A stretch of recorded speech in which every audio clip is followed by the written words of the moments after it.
నమస్తే prime 3 news channel కి స్వాగతం. ప్రతిక్షణం ప్రజల కోసం మీ సమస్య పరిష్కారమే మా లక్ష్యం. మీ సమస్యలను 7382273833 వాట్సాప్ చేయండి చాలు. మా వార్తలు మీకు నచ్చినట్లయితే లైక్ చేయండి, షేర్ చేయండి, సబ్స్క్రైబ్ చేయడం మాత్రం మర్చిపోకండి.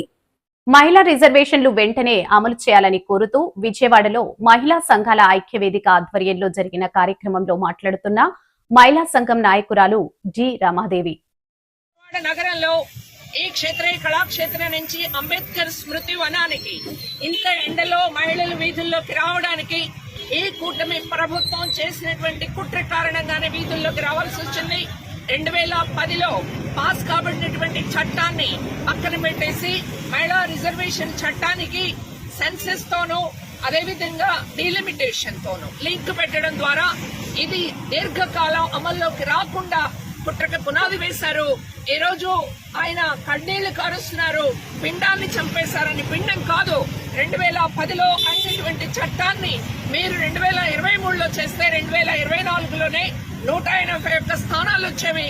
డీలిమిటేషన్ అనేది అనేక అంశాలతో ముడిపడుంది.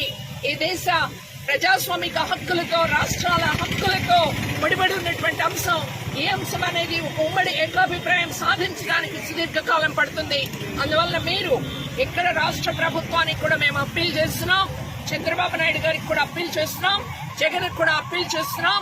సెంట్రల్ గవర్నమెంట్ తో మీకున్నటువంటి స్నేహాన్ని ఉపయోగించి తక్షణం పార్లమెంట్ లో అమెండ్మెంట్ పెట్టండి. ఒకే వాక్యం, అది డీలిమిటేషన్ అనేటటువంటి దానితో సెన్సెస్ తో నిమిత్తం లేకుండా ఈ చట్టాన్ని అమలు చేస్తామని, అది మాత్రమే మహిళలకి స్వాతంత్రాన్ని, రాజకీయ అధికారాన్ని ఇస్తుంది.